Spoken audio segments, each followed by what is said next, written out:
Chers auditeurs, bonsoir, bienvenue à l'écoute de cette seconde partie du Libre Journal de Benjamin Blanchard. Donc pour cette seconde partie, nous nous éloignons pas tellement de nos sujets habituels puisque nous allons évoquer l'enfance de Jésus dans l'art avec notre chère Marie-Gabrielle Leblanc, que les auditeurs de Radio Courtoisie connaissent bien, en tout cas que vous êtes venue plusieurs fois à ce micro dans mon émission. Marie-Gabrielle, bonsoir. Et bonsoir à tous, et puis certainement aux amis qui sont à l'écoute. Peut-être notre ami, le grand artiste Gucci, sera à l'écoute aussi, donc je le salue, ainsi que son épouse et beaucoup d'autres amis. Et je crois que nous parlerons de lui d'ailleurs. Et donc cette émission se fait à l'occasion de la sortie de votre livre L'enfance de Jésus dans l'art chrétien d'Orient et d'Occident chez l'éditeur Téqui. Chez Téqui. Voilà. Et j'ai tenu à vous recevoir pour en parler, puisque notamment, je crois que ce n'est pas si courant de mettre en parallèle l'art occidental et l'iconographie orientale. Et puis c'est très très varié, puisque vous allez jusqu'à l'Éthiopie. Oui, merci beaucoup Benjamin de m'avoir invité. Bon, cette nuit, j'ai fini de relire une dernière fois le livre pour tout envoyer à l'éditeur, parce que effectivement le temps presse, étant donné qu'il doit paraître à la mi-octobre. Donc on va bientôt signer le bon à tirer, j'espère. Alors effectivement, ça a séduit le directeur des éditions Téqui, cette façon de passer de l'Orient à l'Occident. Ça c'est un petit peu un de mes dada, disons, une de mes passions, puisque bon, ma formation était très très classique comme historienne d'art. Je suis spécialiste du XVe siècle, en particulier le XVe siècle flamand. J'ai fait mes travaux universitaires sur ces chers peintres flamands du XVe siècle que j'aime depuis vraiment ma plus tendre enfance. Et puis j'ai eu la chance d'étudier avec le regretté Jacques Tuillier, un grand professeur, grand historien d'art, qui était en son temps le plus grand spécialiste mondial, vraiment on peut dire, de Nicolas Poussin, de Georges de la Tour, des frères Le Nain, du XVIIe siècle français. Donc j'étais à bonne école, et puis j'ai beaucoup travaillé aussi l'art baroque européen, qui m'est très cher également. Et puis alors il y a eu une deuxième partie de ma vie, sans rien renier, rien abandonner de mes premiers amours. J'ai fait connaissance avec l'art, la culture, et puis les personnes aussi, des chrétiens d'Orient, à partir des Coptes. Donc je m'intéressais, quand j'étais jeune, je m'intéressais pas tellement à l'art byzantin, à l'art des icônes. Les iconographes qui m'écoutent en seront peinés certainement, mais bon, c'est ainsi. J'ai pas du tout fait le chemin habituel. C'est vrai qu'en France, quand on commence à s'intéresser à l'art chrétien oriental, en général, on commence par les icônes grecques et russes, et l'art byzantin, enfin, qui est très très très visible chez nous, par de nombreuses reproductions, enfin de nombreuses publications. J'ai pas du tout suivi ce chemin-là, donc j'ai eu la chance de rencontrer la famille Sadek, Ashraf et Bernadette Sadek, qui dirigent les éditions Le Monde Copte, et j'ai pénétré donc il y a 25 ans à peu près dans ce monde des chrétiens d'Égypte. Vous êtes allé plus de 40 fois, je crois. Ah oui, plus de 40 fois, oui, tout à fait. Et donc Et je rappelle, je le répète presque à chaque émission, hein, donc les auditeurs vont commencer à le savoir, mais que nous y sommes allés ensemble. C'est vous qui m'avez fait découvrir l'Égypte. Nous sommes rencontrés en Syrie, Benjamin, mais... Oui, c'est vrai, pardon. Mais on s'est rencontrés en Syrie, mais dans votre un voyage mémorable avec SOS Chrétien d'Orient. Voilà, mais votre voyage en Égypte m'a tellement marqué, vous voyez. Voilà, et moi, la Syrie m'a beaucoup marqué avec vous. Donc, voilà, donc j'essaye avec le professeur Ashraf Sadek, j'essaye de faire connaître ces chrétiens d'Égypte et leur culture aux Français, aux catholiques français. Et puis après, j'ai eu l'occasion d'aller en Éthiopie plusieurs fois. Et puis, c'est après que c'est venu ma découverte de l'Europe de l'Est orthodoxe et en particulier la Roumanie. Bon, pas seulement, bien sûr, il y a aussi la Russie et puis plus récemment la Macédoine, etc. Et donc j'ai beaucoup travaillé l'art byzantin, mais à partir de la Roumanie surtout que j'aime énormément et où j'amène aussi beaucoup de groupes. Donc ce livre c'est pas une histoire de l'art, hein, c'est un peu quelque chose de très très vivant avec des souvenirs de. C'est un dialogue en fait et puis c'est un peu un dialogue entre le christianisme oriental et occidental en fait. Oui, bon, bien sûr, le christianisme occidental est quand même majoritaire. Il y a une petite vingtaine d'œuvres orientales, mais enfin. Sur une centaine d'œuvres. Sur 100. Il y a ça. On voulait quelque chose de net, carré, harmonieux. Donc 100, c'est un chiffre, c'est bien, quoi. Donc 100 double pages.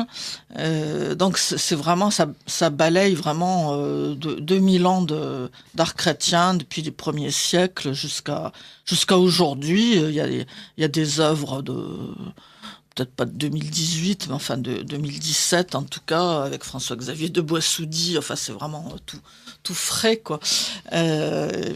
Et puis beaucoup d'artistes d'aujourd'hui. Donc oui, parce que vous le dites dans votre introduction que pour vous il n'y a pas une époque de l'art chrétien, qu'en fait l'art chrétien est l'expression de la foi et que donc la foi est vivante à toute époque et que il n'y aurait pas eu une époque qui aurait plus de valeur à vos yeux qu'une autre. En fait. Oui, je le mentionne effectivement dans l'introduction parce que ça me fait sincèrement de la peine quand j'entends des catholiques français sincères, bien cultivés, enfin, disant oui, c'est l'art roman, l'art chrétien, c'est l'art roman. Après, le gothique, c'est déjà la décadence. Alors la Renaissance, on n'en parle pas. Puis le baroque, c'est chargé. Ça me peine vraiment parce que je leur dis c'est qu'on vous a mal expliqué ces époques-là et qu'on vous les a pas fait goûter et aimer parce que c'est le propre de l'art chrétien d'Occident, c'est d'évoluer sans cesse. Je parle souvent de kaléidoscope parce que c'est vrai que quand on balaye par la pensée de 2000 ans d'art chrétien en Occident, on voit ça se transforme tout le temps. C'est incroyable la variété des formes, des styles, et ça répond au goût de l'époque et puis aux besoins spirituels et liturgiques de l'époque. Il n'y a pas une époque. Oui, mais c'est pareil pour la musique. Souvent, alors il faudrait pas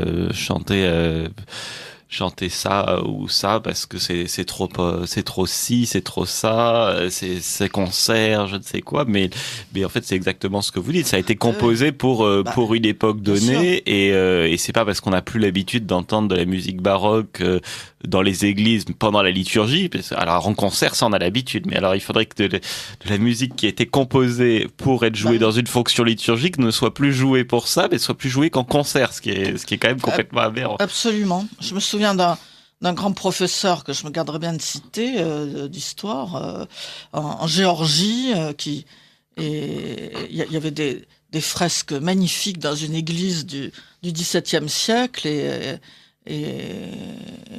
alors je lui fais remarquer, il dit oh non mais ça n'a aucun intérêt, c'est tardif, c'est du XVIIe siècle.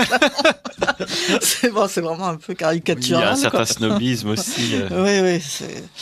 Et alors en revanche en Orient, alors c'est tout à fait différent. Le propre de l'Orient, c'est d'être immuable. La liturgie évolue très très peu, bien sûr, hein, et il pratique encore une liturgie très très très ancienne, et l'art évolue vraiment. Alors à pas d'escargot, enfin c'est pas du tout péjoratif, hein, ça va très très lentement. Bon, bien sûr on distingue les époques, mais c'est pas toujours évident. Dans les icônes coptes anciennes, quelquefois je dis c'est du 15e ou du 18e siècle, on sait pas trop, c'est tellement ça mais quand même, au Caire, vous nous aviez fait visiter un atelier d'icônes au patriarcat, oui. et il y a quand même eu un vrai renouveau de Ah oui. l'iconographie au Caire, Bien sûr. notamment avec Isaac Fanous, et je crois qu'il y a, Oui, il y a oui. une œuvre dans... Oui, il y a une œuvre d'Isaac Fanous et plusieurs œuvres de ses disciples, puisque pratiquement il est mort en 2007, mais tous les iconographes actuels quasiment, sont encore ses disciples actuellement. Alors ça c'est l'icône néo-copte, donc j'en ai 3 ou 4 qui sont reproduites dans le livre. J'aime beaucoup ce courant, l'école fanousienne, comme on dit, donc au patriarcat du Caire. Alors ça c'est très, très reconnaissable, bien sûr, parce que Isaac Fanous se démarquait profondément de l'art byzantin qui est tributaire des canons. Enfin, les iconographes actuels n'innovent pas dans l'art byzantin, grec ou russe, tandis que l'icône copte actuelle, dans le sillage du maître Isaac Fanous, se permet d'innover du moment que c'est conforme au dogme chrétien. Voilà, mais du point de vue des formes, on peut absolument innover. Par exemple, Isaac Fanous a inventé quelque chose que je trouve vraiment génial, c'est l'ombre lumineuse. Donc les personnages saints, au lieu d'avoir une ombre sombre comme tout un chacun, ils dégagent une ombre lumineuse. Devant eux, il y a une traînée de lumière. C'est une belle innovation. Oui, et puis aussi, il représente beaucoup d'éléments fameux de l'Égypte pour identifier sa scène dans une géographie égyptienne. Alors on peut par hasard trouver les pyramides, on voit les des obélisques. Un obélisque, on voit les lotus, les papyrus. Il disait, Isaac Fanous, que l'icône copte actuelle, contemporaine, est ancrée sur une sorte de trépied, l'art de l'Égypte ancienne, donc il faut connaître quand on est iconographe en Égypte, l'art de l'icône copte ancienne, et troisièmement, un ton résolument contemporain. On ne cherche pas à recopier, enfin c'est encore une fois pas du tout péjoratif pour les iconographes byzantins qui suivent une autre voie, mais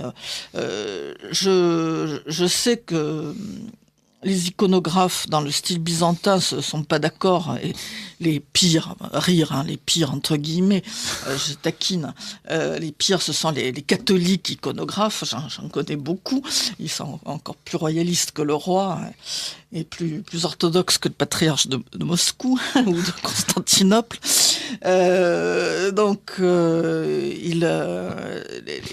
Ces iconographes veulent pas du tout qu'on innove quoi que ce soit. Enfin, on doit être toujours fidèle à... Et alors, ils prétendent que... Là, je suis pas du tout d'accord. Ils prétendent que l'iconographie, c'est forcément byzantin. Alors ça, non. Là, je suis désolée, je suis pas d'accord.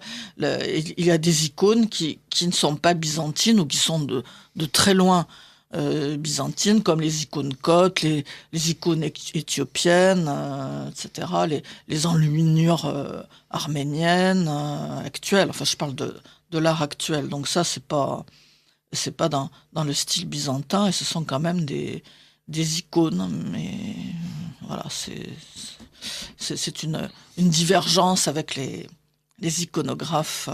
Donc ça vous fait des sujets de débat lors de vos voyages en Roumanie, sûrement. Oui, quand il y a des iconographes, voilà. Je me souviens une fois une dame qui était iconographe, alors elle me dit, mais malheureusement, il faut pas embrasser l'icône, c'est fragile. Je dis, attendez, excusez-moi, mais l'icône, c'est fait. Les icônes qui sont placées à la vénération sur les fidèles. présentoirs à la vénération des fidèles, c'est fait pour être embrassé. Enfin bon, il faut pas être plus encore une fois plus royaliste que le roi. Hein. C'est fait pour la dévotion et pour la liturgie. Alors dans votre livre qui est vraiment un panorama de 20 siècles en fait d'art chrétien dans toute la chrétienté géographique. Donc bien sûr vous avez dû faire des choix. Donc j'imagine que ce sont des œuvres qui vous ont particulièrement marqué. Comment est-ce que vous avez effectué les choix? Oui. Ça a dû être très difficile. Oui, ça a été très difficile. Je dois dire, il y a eu des choix vraiment. C'était un peu triste, quoi, d'abandonner certaines œuvres. Et si Dieu le veut, j'espère qu'il y aura une suite, qu'il y aura d'autres livres. Là, nous sommes sur l'enfance du Christ depuis la nativité jusqu'au recouvrement au temple. Il y a 10 chapitres, hein, la nativité, l'annonce au berger, l'adoration des mages, la circoncision, la présentation au temple, le massacre des innocents, la fuite en Égypte, alors Jésus enfant, la Sainte Famille, et puis Jésus à 12 ans au temple. Voilà. Ça, c'est les 12 chapitres. Donc, à chaque fois, j'ai adopté... 10 chapitres. Les 10 chapitres.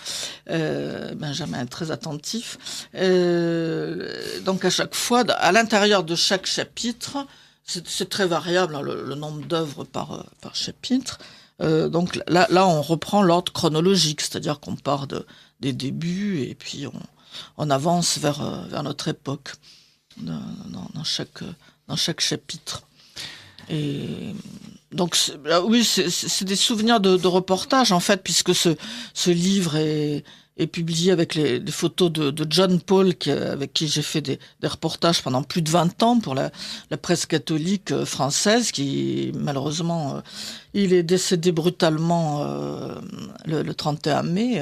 Et voilà, donc il verra pas pour lui rendre hommage. Oui, je lui rends hommage parce que bon, c'est quelqu'un de vraiment exceptionnel, converti, enfin américain, mais très très francophile, qui vivait en France depuis 1960 avec son épouse, qui est elle musicienne et organiste, qui est américaine aussi. Et donc on a sillonné, enfin pas le monde entier, mais enfin une partie du vaste monde en reportage pour la presse catholique, et voilà, pour moi c'est aussi. Et notamment, on peut en profiter pour faire un peu de publicité pour l'excellente revue France Catholique, dans laquelle vous collaborez depuis 2 ans, on va dire. Oui, enfin depuis 1990 en fait. Voilà, France Catholique, une revue que j'aime beaucoup, qui est pas assez connue. Il y a encore des catholiques qui connaissent pas la revue France Catholique. C'est une revue ancienne déjà, qui a presque un siècle. Et donc... Mais n'hésitez pas, chers auditeurs de Radio Courtoisie, déjà à l'acheter pour la découvrir, et puis peut-être vous y abonner. Les bonnes revues, comme les bonnes radios, ont besoin de soutien. Donc les bonnes radios, Radio Courtoisie a besoin d'auditeurs, et les bonnes revues ont besoin de lecteurs d'abonnés pour pouvoir perdurer. Alors je rappelle que vous écoutez Radio Courtoisie, le libre journal de Benjamin Blanchard, et dans cette seconde partie, je reçois Marie-Gabrielle Leblanc pour son livre « L'enfance de Jésus dans l'art chrétien d'Orient et d'Occident ». L'enfance du Christ dans l'art, le titre exact du livre. « L'enfance du Christ dans l'art », édition Teki, donc à paraître mi-octobre. Et donc pour moi, toutes ces photos, c'est aussi des souvenirs de reportages. Enfin, c'est pas une histoire de l'art raisonnée. Hein. C'est un choix tout à fait. En plus des évocations subjectif. Voilà. Alors j'ai pris aussi bien des artistes extrêmement célèbres comme Van der Weyden ou Memling ou Raphaël, Philippe de Champaigne, Bronzino, Pérugin. Enfin bon, oui, il y a des grands. Des grands noms, grands maîtres. Des grands maîtres, que toutes les personnes cultivées connaissent. Bon, ensuite, il y a des peintres de second rang qui sont connus, spécialement des amateurs d'art. Et puis, il y a des gens qui sont vraiment très peu connus, inconnus, que j'ai découvert au cours de reportages. Il y a des fresques dans des bibliothèques baroques une image d'Épinal tchèque. Il y a une image d'Épinal italienne, enfin pas d'Épinal, mais enfin une image populaire italienne. Il y a toutes sortes et puis les fresques sur les monastères, que ce soit des monastère roumain, notamment à Moldovica. Oui, j'aime beaucoup ces fresques des monastères de Roumanie. Ou le lac Tana en Éthiopie, la porte de bronze de la cathédrale de Novgorod. Oui, il y a vraiment toutes les époques. Et c'est intéressant de voir comment on a représenté, imaginé les scènes de la vie du Christ selon les époques et selon les lieux. Par exemple, la nativité, au début, on la représente comme sur les icônes, avec la Vierge allongée sur une sorte on appelle ça la paillasse de la Vierge, enfin sur une sorte d'édredon rouge qui représente la divinité du Christ. C'est la pourpre impériale. Donc il y a à la fois cette pauvreté de la naissance du Christ qui naît par terre dans une étable, dans une grotte, et puis en même temps il y a cette qualité divine et humaine du Christ. Il naît sur la pourpre impériale. Enfin, je ne sais pas si la Sainte Vierge avait réellement un manteau rouge pour mettre Jésus au monde, mais enfin, c'est comme ça que c'est représenté. Le premier tableau du livre, c'est Guido da Siena, un peintre italien de Sienne, comme son nom l'indique, du XIIIe siècle, qui est encore très proche de l'art byzantin et des icônes. Et bon, une œuvre qui est pas reproduite, mais le portail royal de la cathédrale de Chartres au XIIe siècle, qui est à la charnière entre l'esprit roman et l'esprit gothique. On voit encore la Vierge qui est allongée. Et c'est à partir du XIVe siècle, alors qu'on représente non plus l'accouchement de Marie, de la Vierge, mais l'adoration de l'enfant. Donc c'est comme dans nos crèches, dans les crèches qu'on fait chez soi ou à l'église, on représente toujours la Vierge à genoux en prière devant la mangeoire, Saint Joseph de l'autre côté. Et voilà, donc ça c'est relativement récent, c'est à partir du XIVe siècle seulement. C'est l'adoration de l'enfant. Donc il y a aussi dans quel genre de bâtiment on va représenter la crèche, la naissance de Jésus. Donc en Orient, et puis chez les peintres du Haut Moyen-Âge, c'est toujours une grotte. Parce que le Christ a habité successivement 3 grottes au cours de sa vie. Le sein de sa mère, c'était la première grotte avant sa naissance. Il est né dans la grotte de Bethléem et il a été enseveli dans le Saint-Sépulcre, dans le tombeau qui était aussi une grotte. Alors la symbolique dans l'art occidental, elle est notablement différente, à part Fra Angelico qui combine les deux, qui combine la cabane occidentale et la grotte orientale. Lui, il veut tout, comme Sainte Thérèse de l'Enfant Jésus, il prend tout. Sinon, en Occident, c'est une cabane pour montrer la pauvreté. On insiste sur la pauvreté de la naissance du Sauveur, ou un édifice en ruine chez les peintres flamands pour montrer que c'est la fin de l'Ancien Testament et le début de la Nouvelle Alliance. Bon, ça c'est un exemple de la différence entre l'Orient et l'Occident. Mais alors dans ce chapitre, le premier chapitre sur la nativité, c'est très intéressant de voir que vous allez vous balayez vraiment un grand spectre, hein, comme ah oui, parce qu'il y a François Boucher, un peu inattendu. L'exubérance de François Boucher, et puis peut-être la simplicité des fresques éthiopiennes sur le lac Tana. C'est 2 univers complètement différents. C'est vraiment très intéressant de les trouver dans le même ouvrage et de les mettre un peu en parallèle. Et puis de découvrir des artistes d'aujourd'hui. Enfin, certains sont déjà partis au ciel, mais des artistes en tout cas contemporains comme Brady Bart, une artiste assez connue parce que elle est souvent représentée en couverture de livres pieux ou en images pieuses, mais enfin sa personnalité, sa personne est très peu connue. Elle est morte il y a quelques années. Ou un artiste polonais que j'aime énormément, Mateusz Chaudronnier, qui est un Polonais mais iconographe catholique, très avec un style très personnel. C'est un artiste remarquable qui peint des fresques dans les églises à Varsovie. Il travaille avec les dominicains de Varsovie. Il a peint des fresques, alors pas du tout byzantines, mais au musée de l'insurrection de Varsovie, parce que en Pologne, dans les musées, il y a des chapelles, et la messe tous les jours, dans les chapelles des musées. Pour un Français, c'est assez extraordinaire. Et donc, Mateusz, j'ai mis une icône de Mateusz, mais c'est pas du tout comme une icône grecque ou russe, c'est un style très personnel. Ou alors un autre artiste, roumain, Silviu Ravitsan, qui est extrêmement contemporain tout en étant complètement iconique et orthodoxe. Et il a fait une iconostase extraordinaire pour une petite église orthodoxe de Cluj-Napoca, une grande ville de Transylvanie, un peu vers le... Kolozsvár pour nos amis hongrois. Voilà, c'est ça, absolument.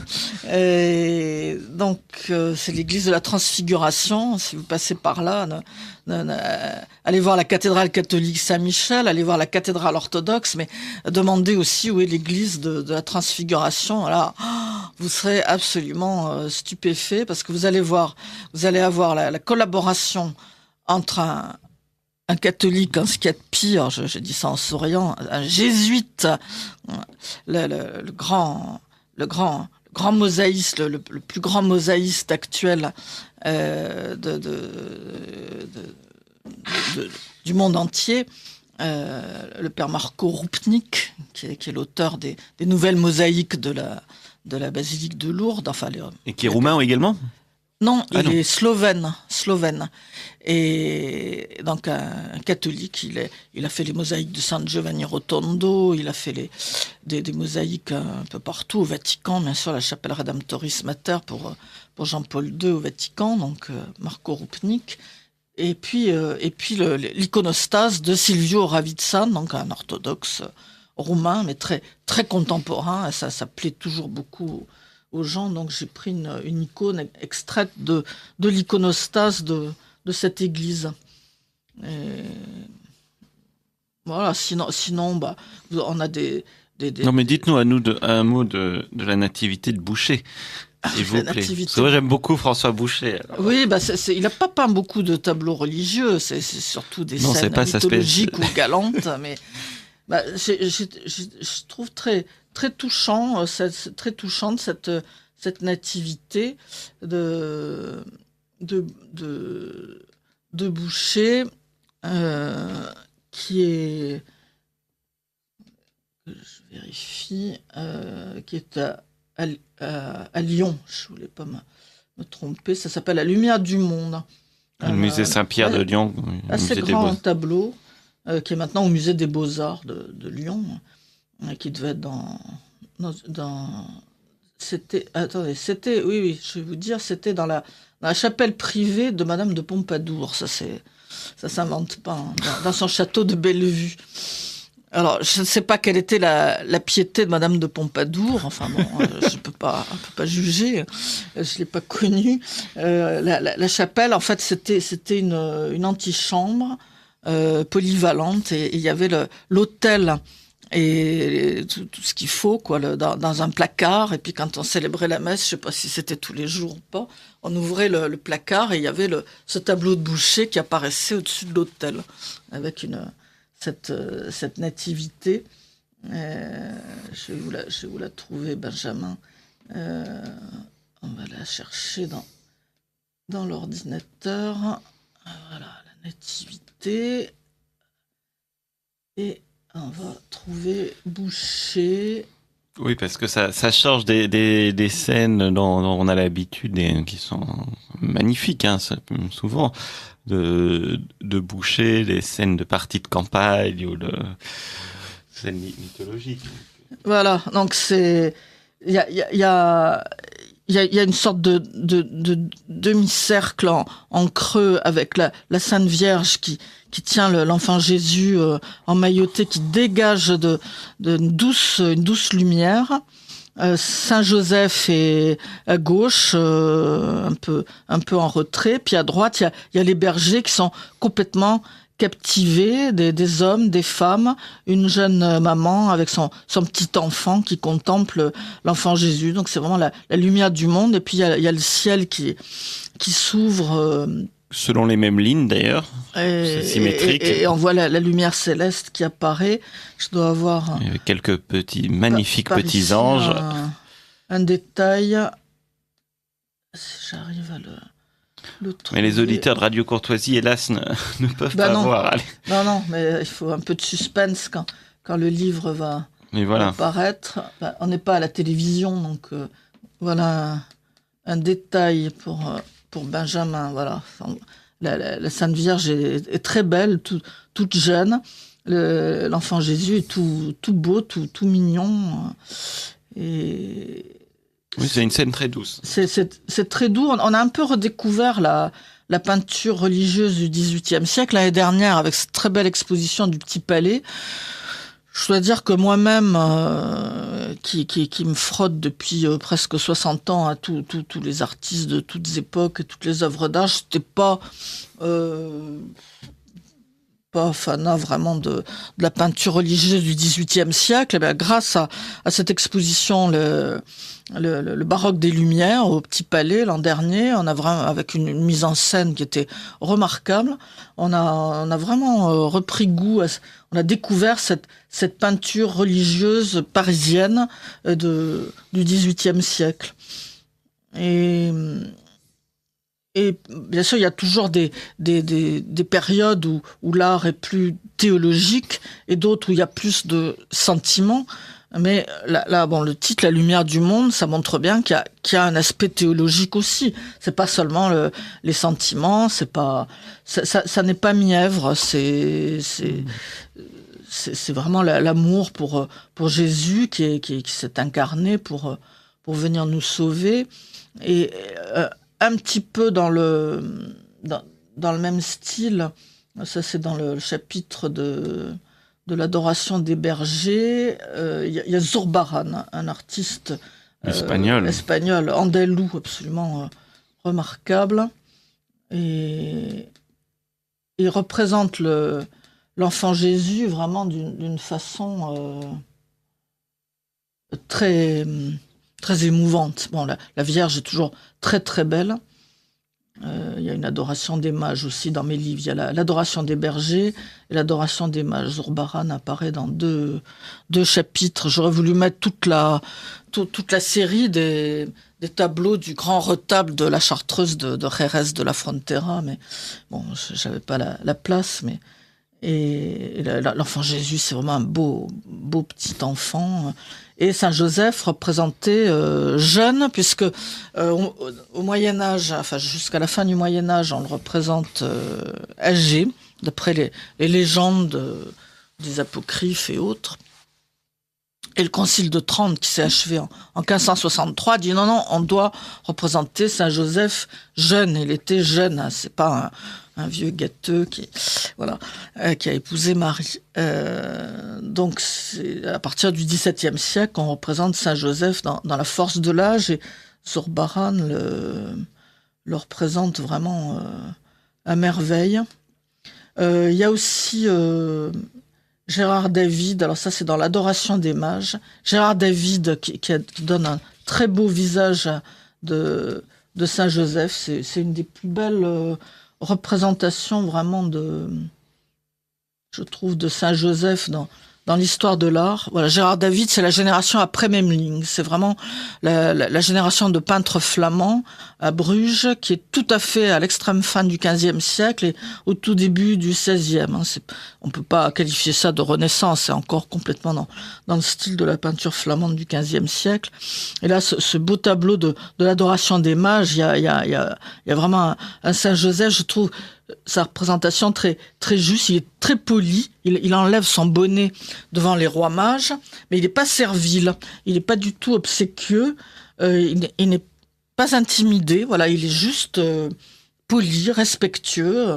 Comme tout le monde devrait l'être, et c'est pas le cas dans notre société à notre époque. Avec 2 petits anges au-dessus. Oui, 2 petits anges en aube, une aube gris clair et une aube rose pâle. On voit qu'elles sont en soie ou en satin, ces aubes.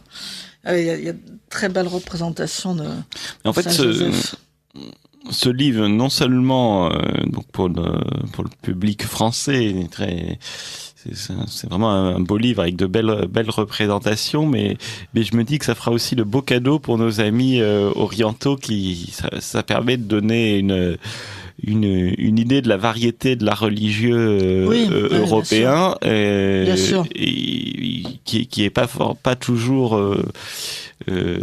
bien perçu, parce que ça fait toujours de la peine, notamment en Éthiopie, mais pas que, un peu partout, quand on voit dans les églises, pour je sais pas, pour convenir à la piété des fidèles, souvent on se croit obligé de mettre des représentations venant d'Europe, mais qui sont absolument abominables, clignotantes, etc. Oui. En Égypte, ils adorent ça. C'est horrible. Les icônes électriques, alors on branche, et alors le cheval de Saint-Georges se met à galoper, sa cape se soulève, ou alors la Vierge de Zaytoun, qui est un petit peu comme la Vierge de la rue du Bac chez nous, elle avance, et il y a des rayons lumineux qui scintillent au départ de ses mains. Enfin bon. Bon, moi, là, je souris, mais je les aime beaucoup. J'ai même pas envie de ricaner sur place, parce qu'ils sont tellement pieux, pas ricanant, mais en fait, c'est quand même des importations d'iconographie européenne, mais pas les meilleures, disons. Et c'est un peu dommage. Moi, je me dis toujours, pour les Égyptiens ou les Éthiopiens qui sont un peu sensibles et attachés à la beauté, ils doivent se dire, mais c'est abominable ce qui vient d'Europe. Ce sont des dérivés. C'est des copies de copies. Par exemple, dans les intérieurs coptes, il y a des dérivés d'un tableau de Guido Reni, tout à fait le début du XVIIe siècle, un grand peintre de Bologne. Le Christ, la tête du Christ avec la couronne d'épines sur la croix. Bon, tout le monde connaît ce tableau. Enfin, peut-être que vous voyez pas, mais enfin, si on vous le montrait, vous diriez oui, bien sûr. C'est à la Pinacothèque de Bologne. Bon. Et alors, ça a été copié, déformé. Alors, il y a même on en voit partout. Il y a même des tapisseries, des canevas au point de croix. Enfin, c'est effrayant. En Roumanie aussi, il y a des serviettes brodées, des sortes d'étoiles qu'on drape autour des icônes. D'après ce pauvre Jésus de Guido Reni,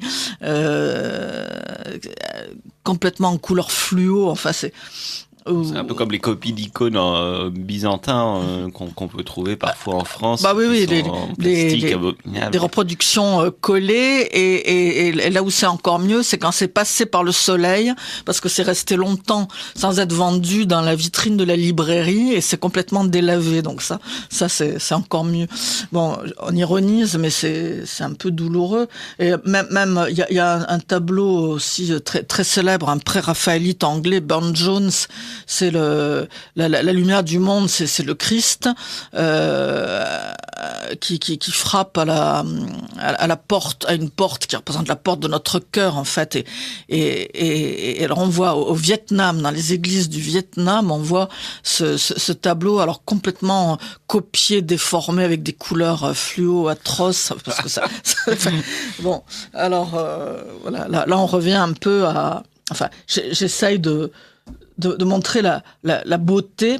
Et c'est vrai que ce livre, bon, ça fait un cadeau. On a voulu que ce soit un cadeau abordable. 25 €, c'est quand même à la portée de beaucoup de bourses. Peut-être pas toutes les bourses, enfin, beaucoup de bourses. On a fait le choix à la fois de l'économie et de la qualité, c'est-à-dire que c'est un livre broché, non pas relié, donc broché souple, mais à rabat, comme ça les coins vont pas s'abîmer tout de suite.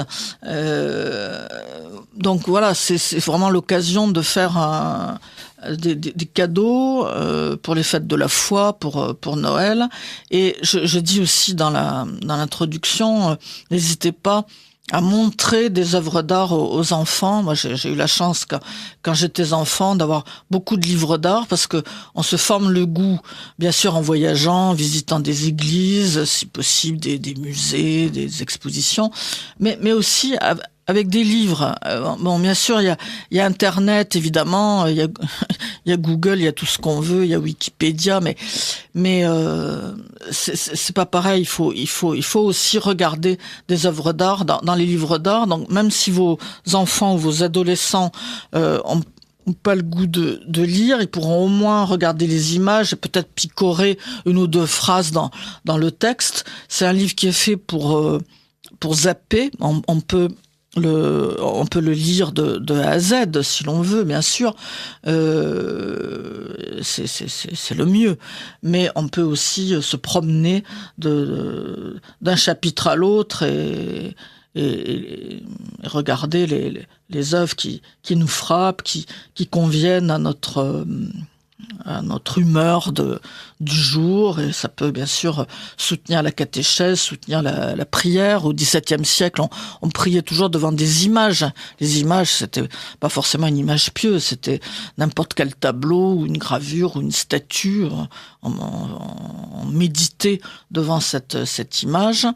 Et après, on entrait en oraison à partir d'une image. C'est le contraire du protestantisme, enfin en tout cas dans sa forme calviniste, qui n'a pas d'image, qui n'admet pas les images, tandis que l'école française de spiritualité au XVIIe siècle recommandait d'avoir des images. Et on a parlé tout à l'heure des images populaires, des images d'Épinal.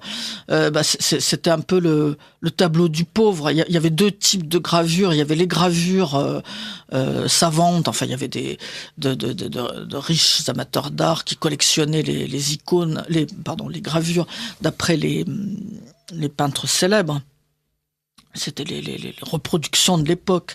Mais il y avait aussi l'image populaire qu'on mettait sur les murs de sa maison. Les gens modestes priaient devant des images pieuses qui étaient sur les murs de leur maison. Et je fais une comparaison, toute proportion gardée, avec le mur d'icônes dans l'Isba russe orthodoxe. C'est un peu les images d'Épinal ou les images populaires, c'est un peu la petite iconostase du pauvre en Occident. En tout cas, vous pourrez trouver ce livre aussi sur la petite boutique de SOS Chrétien d'Orient. Merci beaucoup. Sur notre site internet notamment, parce que nous aimons proposer une sélection d'ouvrages donc qui sont en rapport avec l'Orient chrétien, et là le rapport est énorme puisqu'il y a plusieurs présentations, puis que c'est un dialogue entre Orient et Occident, et puis également mettre en valeur des livres qui nous ont plu, des livres d'auteurs que nous souhaitons aussi mettre en avant, en fait. C'est très très gentil, un grand merci. Alors il y a tout un chapitre sur la fuite en Égypte qui m'est très cher, puisque je vais depuis 25 ans plusieurs fois par an en Égypte, et donc c'est intéressant de voir ce dialogue entre la façon dont on représente la fuite en Égypte en Occident. Donc il y a les portes de bronze de la cathédrale Sainte-Sophie à Novgorod. Donc là on est dans l'art roman très très hiératique, très du XIe siècle. Et il y a le vitrail de Saint-Denis. Il y a des différentes œuvres du XVe siècle. Et puis puis aussi une fresque en Savoie. Et alors c'est à Mm. plusieurs reprises Oui. vous Ah oui. évoquez J'aime beaucoup cette chapelle Saint-Sébastien à Lens-le-Villard. C'est près de Lens-le-Bourg, en Maurienne, au sud de la Savoie. Et c'est un très, très beau souvenir de reportage aussi. Il y a toute la vie du Christ. Et voilà, les églises de Savoie sont parfois un peu méconnues, je Ah oui, trouve, notamment les églises baroques. De Et- Tarentaise. Voilà, et c'est fort dommage, ça gagne à être découvert. Et je me permets d'indiquer aux auditeurs de Radio Courtoisie de recommander une série d'articles qui est en cours de parution. Donc il y en a déjà plusieurs qui sont en ligne, et il y en a encore d'autres à venir sur le site de la Schola Sainte-Cécile, donc dont vous connaissez bien le chef Henri de Villiers, puisqu'il est très souvent à ce micro. Mais c'est pas lui qui a écrit ces articles, c'est des articles de Fanny Borneau, et qui sont vraiment très intéressants et qui permettent de découvrir vraiment ce baroque savoyard qui a été très très florissant et qui a son particularisme, et je trouve ça intéressant de le retrouver dans votre livre. Alors, j'ai pas d'œuvre baroque de Tarentaise dans ce livre, que j'aime beaucoup. J'ai fait plusieurs reportages sur ces églises baroques. J'ai amené plusieurs fois des groupes. Là, la chapelle Saint-Sébastien à Lens-le-Villard, c'est le 15e siècle. Donc c'est la Maurienne, et c'est la même région quand même. Il y a la Haute-Savoie aussi qui est très très intéressante, où il y a beaucoup d'églises baroques magnifiques. C'est un art très très attachant, et on retrouve, bon, ça n'a rien à voir avec mon livre, mais on retrouve ce même baroque et ces mêmes artistes baroques de l'autre côté de la frontière actuelle, dans la Valsésia. Donc, Benjamin, vous êtes allé récemment au Sacromonte de Varallo, donc dans la Valsésia, et les artistes qui ont travaillé, les artistes baroques qui ont travaillé au XVIIe siècle en Tarentaise, en Savoie, venaient pour la plupart de la Valsésia. Donc on retrouve Varallo, oui, qui est encore dans le Piémont. On retrouve les mêmes, le même genre de retables et de statues dans la Valsésia. C'est la vallée la plus au nord de l'Italie. C'est encore plus au nord que le Val d'Aoste. Une vallée verte. Donc, si vous voulez visiter une Italie sans touristes, très très tranquille dans les montagnes, aller dans le Val d'Aoste, la Valsésia, il n'y aura pas des foules comme à Venise. Ou alors faire un tour des Sacromonte, ou alors si je l'accorde... Des Sacrimonti. Voilà, je ne risquerai pas à l'accorder en italien, de cette région, donc Piémont et Lombardie, et c'est vraiment passionnant. Donc nous, on y était en pèlerinage avec la paroisse Saint-Eugène et la Schola Sainte-Cécile, et c'était non seulement artistiquement, c'est de toute beauté, c'est inséré dans le paysage en fait, puisque c'est sur des montagnes, et on suit tout un parcours. C'est d'ailleurs un parc naturel classé. Voilà, et puis ensuite spirituellement, c'est quand même très beau de pouvoir méditer sur les mystères avec la vie du Christ, avec les représentations en grandeur nature en fait. Voilà, grandeur nature, avec des cheveux, des barbes, des vêtements en tissu, et c'est absolument pas kitsch. On est complètement conquis. J'avais fait dans les années 90, j'avais fait avec John Paul un reportage. On était resté plusieurs jours là sur place, et on a vu la permission exceptionnelle de pouvoir ouvrir les portes des chapelles pour rentrer au milieu des statues, et John était vraiment bouleversé. Alors vous aviez fait des selfies, c'est ça, avec les statues? C'est ça, oui, il disait, mais j'ai l'impression et pourtant les costumes sont très très baroques, il disait, j'ai l'impression d'avoir assisté à la dernière scène ou à Jésus devant Pilate. Enfin, c'est extrêmement prenant, donc c'est très peu connu en France. Ça vaut vraiment la peine. Enfin là, on est très loin du livre. Ça sera peut-être pour un autre livre sur la vie publique du Christ.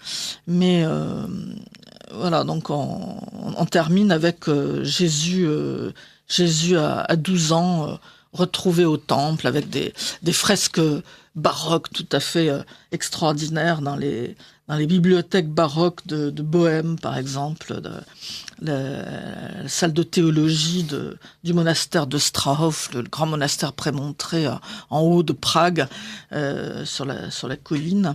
Et puis au prieuré cistercien de Vichy-Brod, je vois que Benjamin brûle de voir les photos. Alors on va vous trouver ça. Voilà Strahov. Donc en fait, on entre avec Joseph et Marie, avec Marie et Joseph, on entrebâille la porte, on le cherche depuis 3 jours, Jésus, il est là, au milieu des docteurs de la loi. Vraiment, on est en train d'entrebâiller la porte et de le voir là-bas au loin, en grande discussion avec les docteurs. C'est dans un ovale, la fresque est ovale. C'est absolument saisissant. Où Vichy-Brod, c'est en Bohême du Sud. C'est un détail du plafond de la salle de théologie aussi. Alors c'est à plat. Hein, D'accord. C'est complètement à plat au-dessus de notre tête.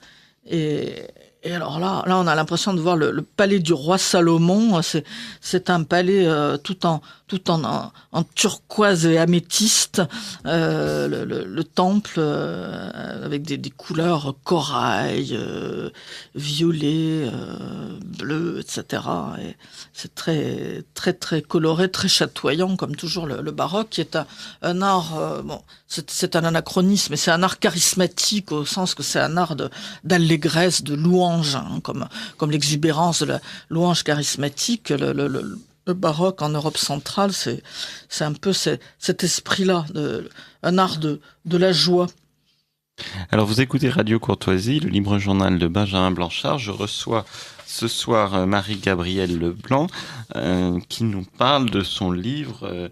Je vais encore me tromper dans le titre. L'enfance du Christ dans l'art. Voilà, l'enfance du Christ dans l'art chez Teki, aux éditions Teki, et que vous pourrez trouver dès la semaine prochaine, dès le 15 octobre, dans toutes les bonnes librairies et également sur la boutique de SOS Chrétien d'Orient. Alors Marie-Gabrielle, puis je vais quitter quelques instants votre livre, mais vous parliez de la fuite en Égypte. Alors j'aimerais que vous fassiez un peu une annonce pour les auditeurs de Radio Courtoisie concernant le prochain voyage que vous accompagnerez en Égypte, puisque c'est aussi c'est bien sûr un voyage culturel qui nous fait découvrir les grands sites de l'église de l'Égypte antique, mais c'est également un pèlerinage sur les traces de la Sainte Famille. Donc j'aimerais que vous en disiez plus pour les auditeurs de Radio Courtoisie, s'il vous plaît. Merci beaucoup. Donc comme tous les ans, nous avec le professeur Sadek, directeur des éditions Le Monde Copte à Limoges. Donc nous organisons un pèlerinage en Égypte pour Noël orthodoxe, c'est-à-dire le soir du 6 décembre et le jour du 6 janvier. Lapsus, et le jour du 7, le 7 janvier, c'est comme le 25 décembre pour nous. Donc c'est pas tout à fait les mêmes dates cette année, on a avancé un peu, c'est du 28 décembre au 9 janvier. Donc 13 jours, et pour la somme très raisonnable de 1600 €. Évidemment, il faut les avoir, ça, on est bien d'accord. Mais c'est très raisonnable parce que c'est vraiment tout compris, oui. Y compris l'avion, oui. et y compris le logement, la nourriture, pension complète et tout. Il y a pas comme sur les croisières, il n'y a pas toutes les visites et toutes les excursions à payer en plus. Donc les croisières, bon, ça a l'air pas cher au départ, mais en fait, c'est beaucoup plus cher à l'arrivée. Et donc, nous avons à peu près un tiers de sites antiques, puisque je suis avec le professeur Sadek, qui est un grand égyptologue très réputé, mais regardé avec un regard chrétien, avec le regard d'un archéologue bibliste, puisqu'il est aussi spécialiste d'archéologie biblique. Il est diacre aussi. Et il est diacre copte orthodoxe. Absolument. Et donc c'est vrai que c'est très intéressant, puisqu'il nous fait découvrir donc l'Égypte antique, et notamment tout ce qui est funéraire, mais en nous montrant un peu en quoi c'est précurseur, que c'est l'aspect pré-chrétien en fait. Oui, absolument. Et puis alors, bien sûr, toute la découverte des pères du désert avec les monastères, la mer Rouge, les grands monastères, Saint-Paul, Saint-Antoine, les monastères du désert Sohag, à la limite de la moyenne et de la haute Égypte, sur la route de Luxor, et puis bien sûr les monastères du désert de Wadi Natroun, l'antique désert de Sété. Et là on retrouve le sujet de mon livre, puisque s'il y a eu les pères du désert qui ont inventé en quelque sorte la vie monastique au désert de Sété, c'est parce que la Sainte Famille y avait séjourné. Donc après avoir traversé le delta, la Sainte Famille est allée se réfugier à Sété, parce qu'Hérode avait envoyé des espions, pour essayer. Il savait qu'il y avait une famille avec un jeune enfant qui avait réussi à passer les barrages, et donc ils essayaient de les rattraper, même en Égypte. Et donc voilà, les pères du désert, et puis les sites, quelques-uns, il y en a une cinquantaine, mais on ne les voit pas tous, mais quelques-uns des sites de la Sainte Famille en Égypte, en particulier le site de Djebel el-Ter, sur une falaise au-dessus du Nil, en Moyenne-Égypte, un lieu où la Sainte Famille a passé plusieurs semaines, où le grand monastère... C'est très émouvant. C'est très émouvant, bien sûr, parce que là, on voit des choses que la Sainte Famille a vues, les tombes des nomarques avec des peintures murales du Moyen Empire. La Sainte Famille n'est certainement pas entrée dans les tombes, mais en passant en bateau, en felouk, elle a vu. Certainement, ils se sont demandé, en disant qu'est-ce que c'est ces portes dans le rocher, quoi. On voit la même chose que ce qu'ils ont vu. Ça n'a pas bougé. Et puis il y a aussi ce grand monastère Der al-Moharak, qui est près d'Assiout, au sud de la Moyenne-Égypte, donc qui est le point le plus méridional du trajet de la Sainte Famille en Égypte. Et donc c'est là que l'ange est apparu pour dire à Joseph qu'Hérode était mort et revenez, prends l'enfant et sa mère et rentrez au pays d'Israël.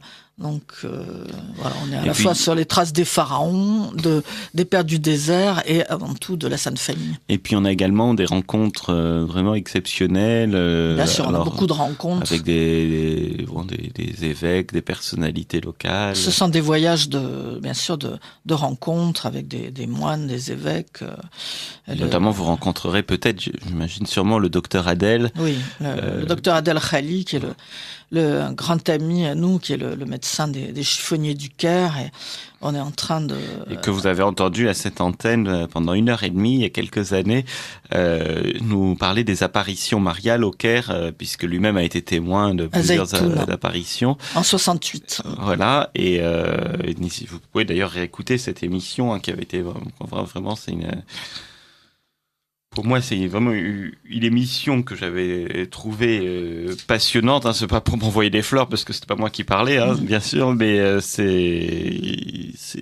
vraiment une émission, je pense, à réécouter, parce que le docteur Adel est vraiment extraordinaire.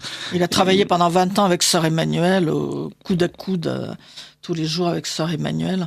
Et voilà, c'est un saint homme. C'est une sorte de Mère Teresa du Caire. Il a voué sa vie au chiffonnier, et donc, depuis pas mal d'années, nous nous aidons à construire une école justement pour les enfants des chiffonniers du Caire, et je bénis SOS Chrétien d'Orient d'avoir pris un peu le relais pour accélérer la construction de cette école. Donc maintenant, on a fini de payer le terrain, et bientôt on va pouvoir enfin commencer à construire la bâtisse. Là, le sœur Maria et le docteur Adel sont dans l'attente du permis de construire. Ouais, ça c'est merveilleux. Je me réjouis, parce que il y a encore 2500 enfants des chiffonniers du Caire qui n'ont pas accès à l'alphabétisation, tout simplement parce qu'il n'y a pas de place dans la vieille école de Sœur Emmanuelle. C'est bourré. Qui scolarise plus de 3000 enfants, je crois, et c'est extraordinaire. Mais c'est plein. Maintenant,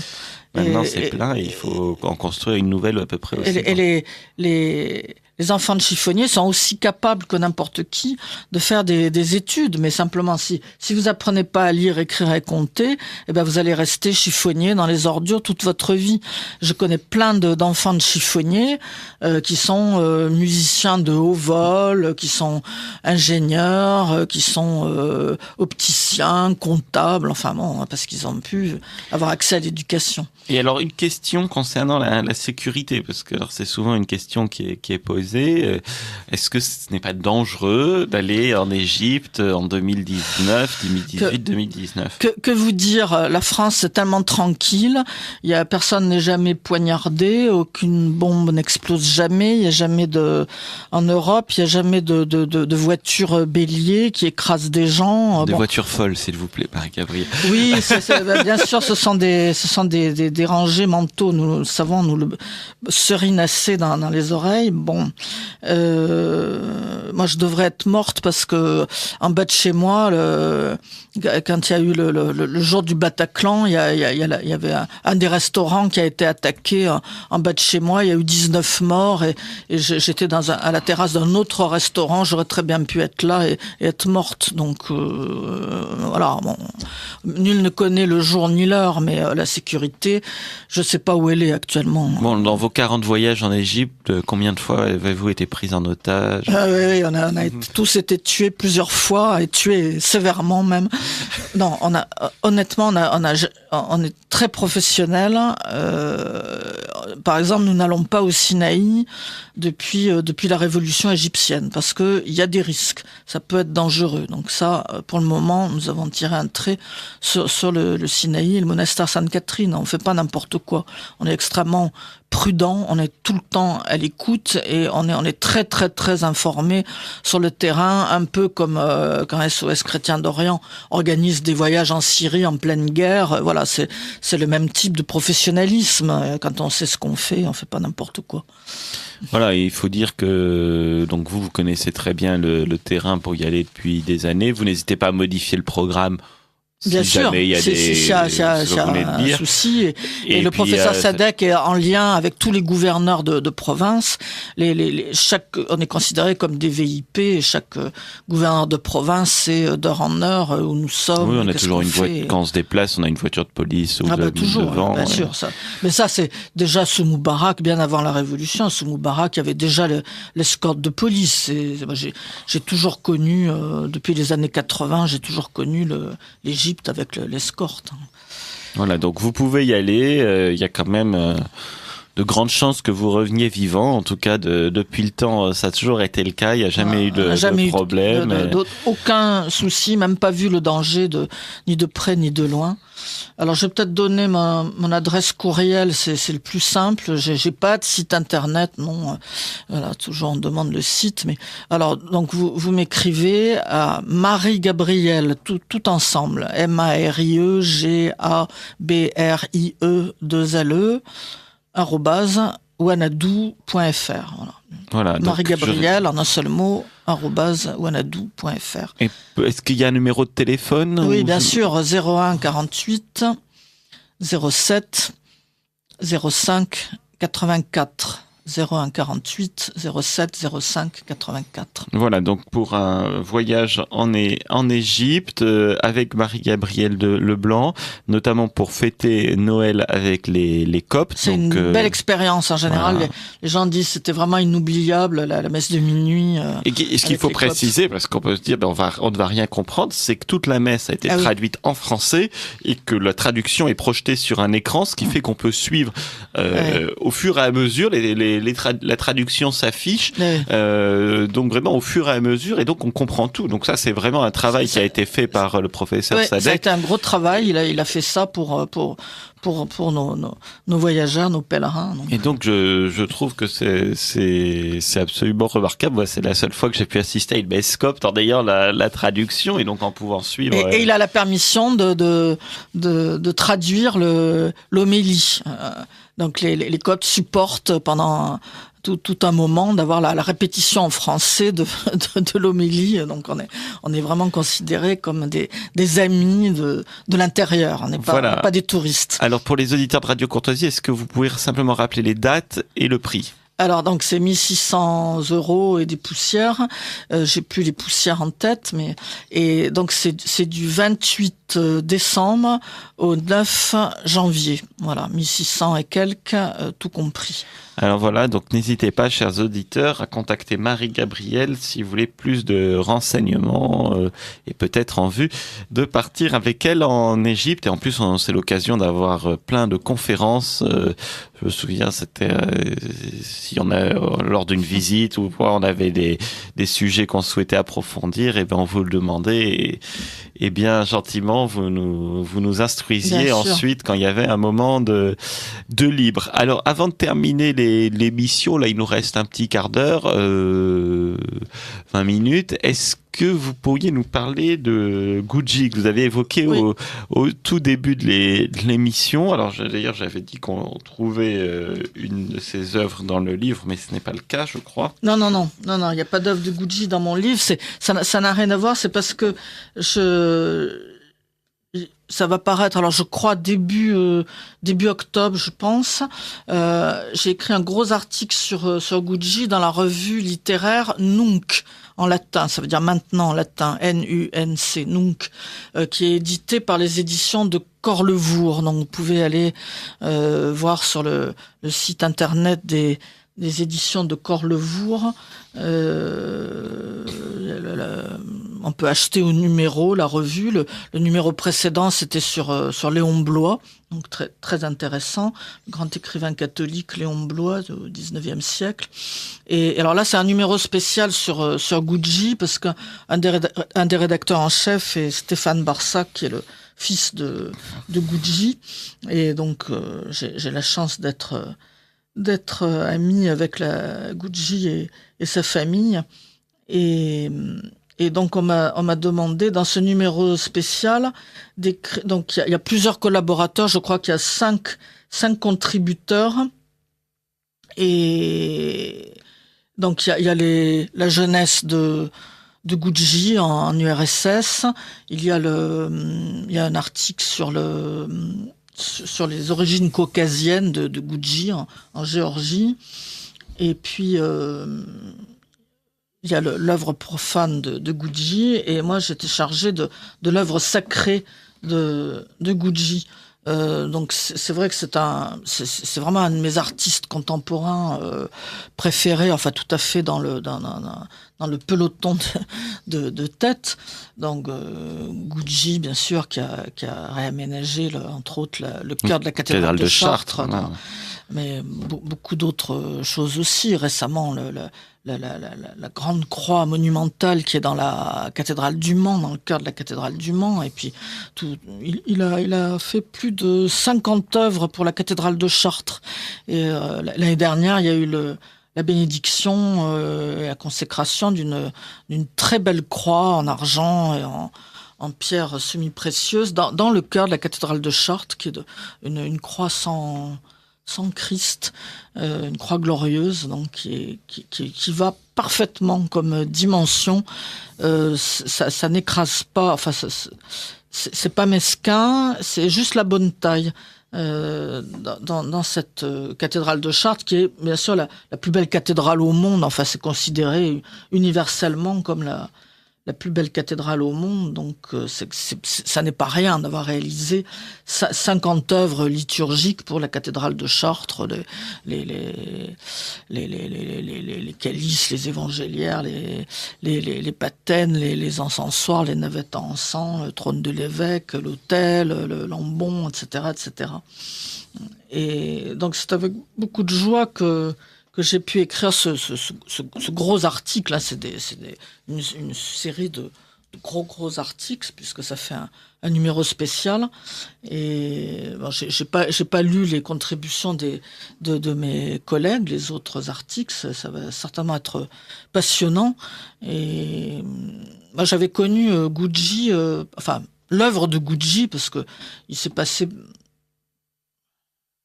4 ans, je crois, entre le moment où j'ai découvert l'œuvre de Gucci et le moment où vous l'avez rencontré. La rencontre de Gucci en chair et en os dans son atelier. Donc j'ai découvert comme reporter dans la presse catholique. C'était c'était assez inoubliable. C'était un reportage à l'abbaye de Clairvaux au Luxembourg, et on cherchait toujours à avoir une mise en scène un peu jolie, quoi, pour faire les photos. Donc le père abbé me dit: ah, mais si vous voulez, j'ai une crosse de Gucci. Alors comme un enfant qui dit enfin, un cadeau absolument magnifique, quoi. Si vous voulez, je vais chercher ma crosse de Gucci, et puis comme ça vous pourrez faire les photos. Alors on fait les photos, puis je lui ai dit: mais mon père, qui est Gucci? Enfin, je connais ça devait être vers 94 ou 95. Je connaissais pas du tout Gucci. Donc il est allé chercher le premier livre d'art qui avait paru sur Gucci. Oh, j'ai découvert ce génie, il faut bien le dire. Oui, c'est extraordinaire. Moi, je l'avais découvert lors d'une exposition au musée de Fourvière à Lyon. Voilà, oui. Une très belle exposition. Et alors, là, je montre dans cet article que pour moi, il n'y a pas vraiment de frontière entre l'œuvre sacrée et l'œuvre profane de Gucci. Le dernier chapitre de mon article s'intitule du paradis terrestre du jardin d'Éden à la Jérusalem céleste, parce que même ces personnages profanes, ces bêtes enchantées, toutes ces bêtes extraordinaires, elles ont, comme je dis, une tête de paradis terrestre, quoi, un air d'innocence, de reflet de la beauté et de la bonté de Dieu, parce que Dieu est bon, mais il est la beauté même aussi.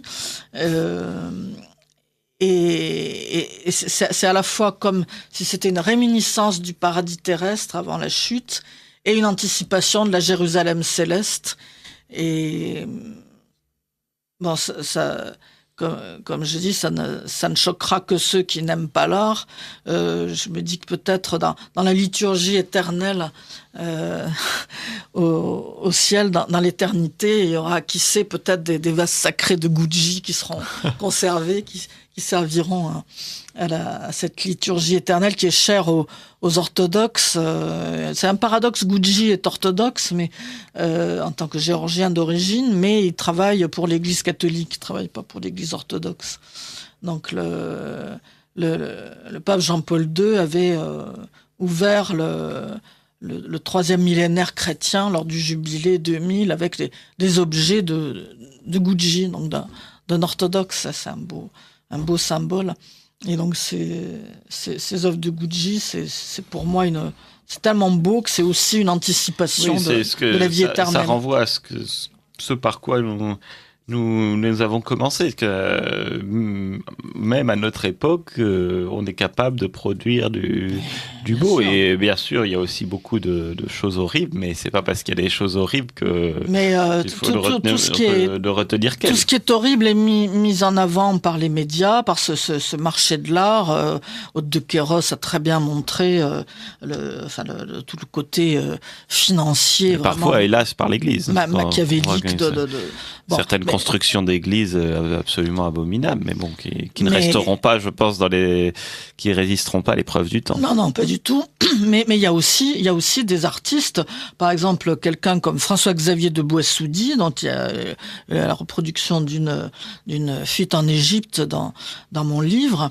Un artiste, donc tout ce qui est plus actuel, qui a la cinquantaine, une petite cinquantaine, qui expose à la galerie Guillaume, rue de Penthièvre, tous les ans, donc sur des thèmes chrétiens, et qui renouvelle complètement l'iconographie chrétienne de façon tout à fait innovante et profondément ancrée dans la prière, dans la spiritualité, dans le dogme. Enfin, c'est les grands artistes d'aujourd'hui. Heureusement, il y en a. Il faut quelquefois un peu bien les chercher, mais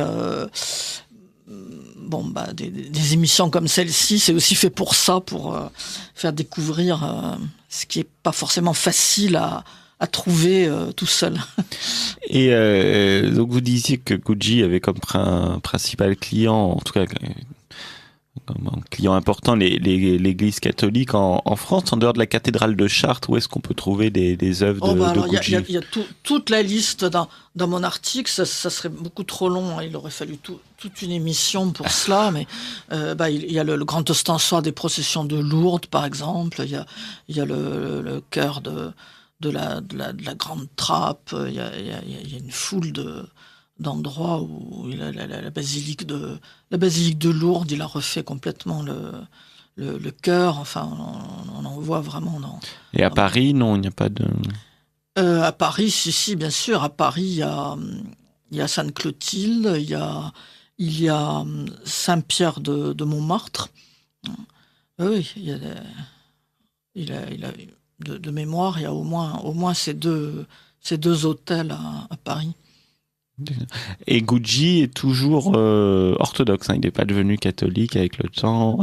Non. Non. Il est orthodoxe, mais il est très, très ami avec l'Église catholique. Il a été il a reçu l'ordre il a été fait chevalier dans l'ordre de Saint-Grégoire le Grand.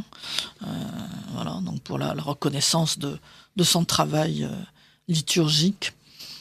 Et c'est un grand monsieur. Et puis Gucci et son épouse Catherine, en plus, c'est des gens tellement charmants, délicieux, enfin vraiment très, très agréables à fréquenter. Donc il y a des personnalités remarquables aujourd'hui, si on se donne la peine de chercher au bon endroit. Voilà, alors là, par exemple, sur Gucci, eh bien, on peut le découvrir donc dans cette revue Nunc, aux éditions de Corlevour. Corlevour, oui. Voilà, et donc où est-ce qu'on peut la trouver, cette revue? Alors, je pense que ça sera je sais pas si c'est dans les kiosques. Enfin, en tout cas, bon, il y a un site internet aux éditions de Corlevour. Je sais pas du tout si on la trouve dans les kiosques, je peux pas vous dire, mais enfin bon, allez voir sur le site, soit tapez soit Nunc, soit édition de Corlevour. D'ailleurs, ces éditions de Corlevour éditent aussi les catalogues des expositions de François-Xavier de Boissoudy à la Galerie Guillaume depuis quelques années. D'accord. Alors donc, chers auditeurs de Radio Courtoisie, n'hésitez pas, si vous voulez tout savoir sur l'artiste Gucci, avec notamment un article de Marie-Gabrielle Leblanc, hein, mais pas seulement, vous êtes 5 contributeurs, c'est ça? 5 contributeurs pour ce numéro spécial sur le grand orfèvre Gucci. Je crois que le numéro coûte 22 €, je pense. Donc nous arrivons au terme de cette émission. Merci beaucoup de nous avoir suivis. Merci Marie-Gabrielle Leblanc. Oui, avec joie. D'être venue dans ce Merci studio. de m'avoir invité, Benjamin. Et c'était une joie, c'était très, très, très intéressant. Et donc je rappelle pour les auditeurs de Radio Courtoisie que votre livre, L'enfance du Christ dans l'art, est chez Teki, aux éditions Teki, et donc ça 25 €. 25 € à partir du 15 octobre dans toutes les bonnes librairies. Merci chers auditeurs, et à dans 4 semaines.